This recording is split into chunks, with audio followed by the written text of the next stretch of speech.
கடன் தீர்ப்பதற்கு கருவிலே உன்னை ஏந்துவே. ஒரு முறை தலைகுனி நீ வென்ற சிங்க முகத்தை பார்ப்பதற்கு மட்டுமே.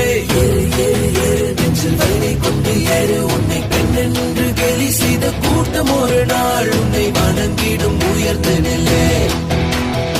ஏறு ஏறு ஏறு நெஞ்சில் வலிமை கொண்டு ஏறு. உன்னை பெண் என்று கேலி செய்த கூட்டம் ஒரு நாள் உன்னை